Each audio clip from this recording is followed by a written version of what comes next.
Why do sharks attack humans? Sharks, the ocean's top predators. Highly efficient killers finely tuned by thousands of millennia. In contrast, humans have been around for less than a fraction of that time. We've done quite all right in that relatively brief period. However, for most of the time we've been around, the ocean and other large bodies of water have made us a little nervous, mainly because of the potential presence of massive, hungry predators like sharks. So what gives? Do sharks really fancy humans as part of their menu? Or is there some big misunderstanding? Shark 101. Sharks are among the largest and most diverse animal groups in nature, especially when it comes to vertebrates. They are classified under the Chondrichthyes class and the Elasmobranchi subclass, meaning they are characterized by cartilage skeletons and pectoral fins not fused to their heads, among other traits. Within the subclass, we also have 13 orders, each containing several families and genera. All in all, there are over 500 true shark species swimming around in the oceans. Animals in Chondrichthyes, which are referred to as Chondrichthyans by tongue-twister-loving taxonomists, have been around since at least the Devonian period, sometime between 419 and 358 million years ago. However, limited fossil evidence suggests they may have been around for longer, and that there may have been shark-like animals swimming around during the late Ordovician period, between 458 and 444 million years ago. This means they have survived over 5 extinction events, including the ones that wiped out the dinosaurs. Modern sharks, which technically fall under the Selachmorpha subdivision, emerged in the early Jurassic, about 200 million years ago. The oldest known Selachmorph ancestor is Agellius. By comparison, humans have been around for a few 100,000 years. Archaic Homo sapiens first showed up around 300,000 years ago, and modern Homo sapiens, aka you and me, evolved around 160,000 years ago. Sharks are primarily saltwater dwellers, but a few can live and thrive in freshwater. The bull shark, Carcharodontis leucus, and the river sharks of the Glyphus genus are notable examples. Sharks are found in all major oceans and select bodies of fresh water around the world. They range from the poles to the tropics and everywhere in between. Some sharks, like the tiger, Galiocerdo cuvier bull, and nurse shark, Gynglymostoma serratum, prefer the warm waters of tropical regions. Others, like the reclusive Greenland shark, Somniosus microcephalus, prefer the icy waters near the poles. Sharks can be strictly migratory, or they may migrate in special circumstances, such as when food or mates are hard to come by. As you can see, the sheer number of shark species, their distribution, and their movements mean they were always bound to encounter the world's new apex predators. Humans. Shark versus man. No one knows when, where, or how early human beings came across sharks for the first time, but it's likely we've been interacting with these animals in some fashion since our earliest days. In modern times, sharks and humans have a complicated relationship, to say the least. People are generally in awe of sharks. Their sleek body profiles, athleticism, and relentless killing prowess all contribute to the respect, love, and fear humans have for these ancient creatures. At the same time, science continues to discover new species, traits, and abilities that fuel our fascination with them. Many cultures, new and old, have made the shark an icon. From sports team mascots, political symbols, and design elements, to film franchise villains, and even Tekashi 6ix9ine's jewelry, sharks are everywhere. Tune in to Animal Planet or National Geographic at any given time, and there's a fair chance you'll come across some sort of shark documentary. Then we have commercial shark aquariums and aquatic zoos that attract millions of visitors who wish to see them up close. Nowadays, we also have private shark aquariums and pools, which are increasing in popularity thanks to the movies and social media influencers. More and more wealthy people are looking to stand out by furnishing their homes, offices, and even yachts with live pet sharks. We also can't forget about the countless native tribes and groups around the world that regard sharks as important elements and symbols of their cultures and heritage. From the Pacific Islands to northern Canada, indigenous people have deep cultural ties to sharks. Depending on the specific group, sharks can represent a variety of deities, omens, or they could simply be food. That's right, we also eat sharks. In fact, while there is a lot of noise and talk about sharks potentially attacking and eating us, the predator-prey dynamic is heavily in our favor. Though not for everyone, shark meat is a treasured delicacy in many parts of the globe, and its popularity is only growing. According to expert estimates, humans catch and kill between 80 and 100 million sharks every year, which works out to 220,000 to 275,000 sharks each day. Their fins serve as the main ingredient in several dishes, and many sharks are killed simply for this one part, with the rest of their bodies discarded. Apart from food, people may also harvest sharks for their cartilage and other organs. These can be used for anything from making medicines to designing decorative items and trinkets. Some native tribes, like the ones in Hawaii, have used things like shark teeth and bone to make weapons.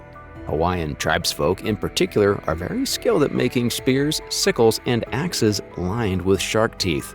In some cases, sharks are simply regarded as pests or a general nuisance and are culled en masse. Of course, not everyone wants to kill sharks. We also have significant measures aimed at conservation, so future generations can enjoy these remarkable fish thriving in their home environments. Efforts range from sole individuals to national governments to international organizations. Remember when we said that there are over 500 shark species? Well, nearly 200 of them are endangered, and some critically so. The great white, Carcharodon carcharias, the most feared shark of all, is highly protected in many countries, and the trade of products made from the shark is highly regulated. That said, sharks are far from innocent victims swimming against the tide of relentless human oppression. A number of shark species have, on occasion, been known to flip the script and play the role of the predator. When sharks bite back. Shark attacks are perhaps the main fear most people have when it comes to the idea of going into the water, particularly the ocean. Media reports, documentaries, and, of course, Hollywood have been the chief drivers of these fears, and that won't be changing soon. But what is the truth? Well, the truth is yes, sharks can and may bite you if you happen to find yourself in the water. However, shark attacks are quite rare, and fatalities are much rarer still. Furthermore, only a handful of species have been documented attacking people. Most sharks are either indifferent to humans or keen to escape as quickly as possible. Interestingly, the whale shark, the largest of all fish, poses zero threat to humans because it doesn't have teeth and only feeds on plankton. The sharks you have to be particularly wary of are the great white, the tiger, the bull, and the oceanic white-tip shark, Carcharodon longimanus. Every member of this fearsome foursome is a bona fide apex predator capable of great athleticism and ruthless aggression. However, even these sharks are usually indifferent, or at most simply curious when humans are around. Shark attack stats have come a long way, but there is still a long way to go. Developed nations are much better at reporting and recording shark attack data. Poorer nations are not so good at this, and it's likely many cases go unreported or are reported with errors. There's a decent chance that most shark attacks don't get reported, even these days. Today, there are around 90 documented shark attacks each year. In some years, this number is slightly lower, while it is higher in others. According to the Florida Museum of Natural History's International Shark Attack File, there were 91 shark attacks around the world. Of the 91 attacks, 69 were unprovoked, while the rest were provoked. Of all the attacks, 14 were fatal, and 10 of these fatalities were from unprovoked attacks. As far as fatalities, 14 is markedly higher than the 5 annual deaths that have been the norm for the last few decades. The great white is often the prime suspect for these horrific occurrences, and for good reason. These behemoths are responsible for the most documented shark attacks and fatalities, with over 300 attacks and 74 fatalities on record. So why do sharks attack humans? Well, reasons vary. For the great white, experts claim that unprovoked attacks are mainly a result of confusion and mistaken identity, rather than targeted and premeditated predation. Great whites are noted for test biting objects in water to check if they are edible, and it's likely most attacks were light touches by these inquisitive sharks. A common belief is that great white sharks may mistake people, especially surfers, for seals. Great whites love nothing more than chomping into juicy, blubber-rich seals. Statistics also show that great white attacks on humans are more frequent in areas with high seal populations, or when migratory seals are passing through. In 2019, Cape Cod, an area that went over 80 years with zero shark-related incidents, experienced a shark attack that coincided with the highest seal populations in 80 years. However, attacks are not just down to confusion or impaired visibility. The bull shark is notorious for knowingly attacking humans, in both the ocean and freshwater bodies like rivers. In rivers, particularly, male bull sharks can get very territorial and will attack any perceived intruder, including you. Pound for pound, the bull shark has the most testosterone of any shark, and this hormone is a major reason behind the animal's aggression. The tiger shark is only bested by the great white when it comes to attacks and fatalities.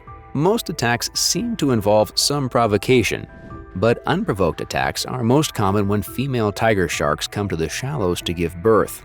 Oceanic white-tip sharks are another culprit. These open water killers are especially dangerous because of their tendency to feed in frenzied groups. Seafaring legends and tales often cast oceanic white-tips as murderous beasts that have killed hundreds of sailors and Navy men who were unfortunate to fall into the water. Smaller sharks, like the short-fin mako, Isserus oxyrhynchus, and the blacktip, Carcharhinus melanopterus, can also be dangerous to people, but there are no documented fatalities. Fortunately, makos are pretty rare, as are encounters with humans. Blacktips are especially dangerous after dusk because that's when they go into hunting mode. During the day, they are practically harmless.